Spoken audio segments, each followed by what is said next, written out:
They are on a great track already, though. Yeah, just got to gain a little traction. I think it'll happen fast. Yeah, well, and good to learn anything early. It only gets more difficult, it seems like. Yeah. I don't think I started that until college. I mean, we had some things. We had a morning announcements. Right. Pretty basic in high stuff, school, though. but it was Yeah. very basic. Yeah. Yes. So it's cool, and even if you don't end up, in an industry like this, I mean, you're never gonna, regret learning how to use a Canon camera, Right? Something like that. So it's certainly pretty cool to see those skill sets being developed at an earlier age. I think we talk about that a lot on this desk. Yes, so we do. Kids are way ahead of our time back when we were in school. Good for them.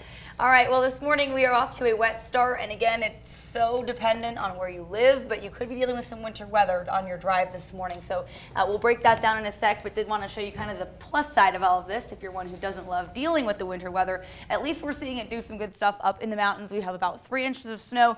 I just checked on Bogus's snow stakes. They're up to 3 inches.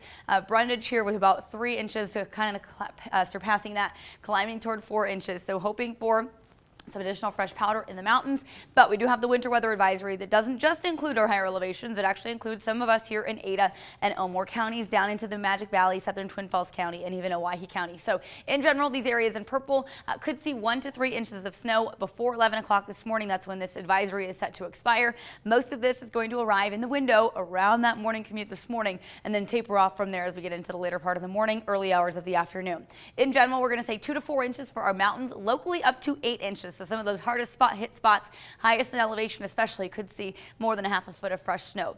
I'm going to kind of talk about snow levels, though, this morning, because this is kind of the key to everything that's coming out there this morning. This is a very sensitive storm. The snow levels are kind of right in line with where some locations in the valley are.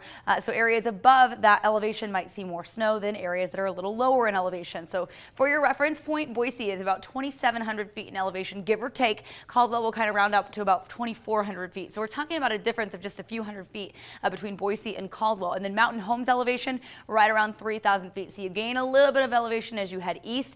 That's the key to what we've seen so far this morning and probably what we're going to continue to see as that morning drive wears on. The higher you are in elevation, better chance you're going to see the snow accumulate or pile up. So most of this is expected to be east of Mountain Home, but we're seeing impacts of it east of Boise so far this morning. So most of the elevation or the accumulation again above 2,700 feet. Boise is right on the brink of that. So as you travel eastbound, probably going to start to see some more snow, at least lining the roads or possibly impacting that drive. You'll see a rain snow mix elsewhere or wet snow or even just rain. We're seeing some of this now trickle into the Boise area. We had a nice pocket of rain out here in Canyon County that's now sinking its way in toward the Boise area. So it's been a wet snow this morning. We've been tracking it through as snow on the radar, but it does change over to snow as you get just a little bit higher in elevation. But right now, those snow levels are low enough that high enough that we're starting to see rain transition over into parts of Ada County too.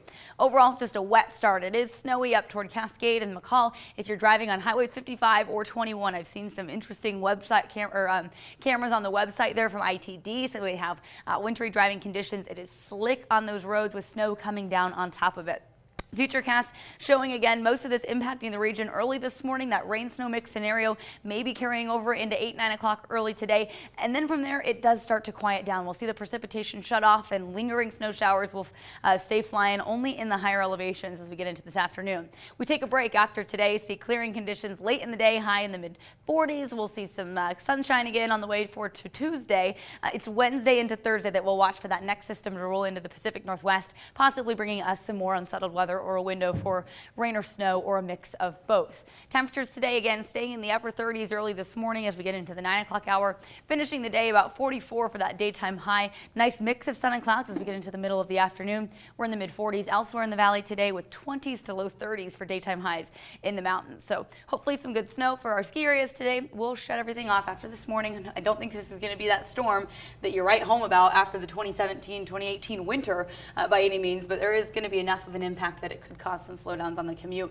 From here, we just kind of stay unsettled, so watching for a storm every couple days or so, bringing something else in. Okay, and hopefully a little to help our ski resorts. So Bogus was a pretty popular place this weekend. Yeah, I think so, and with more on the way this morning, if you're off on a Monday, have some chances this afternoon, get on up there.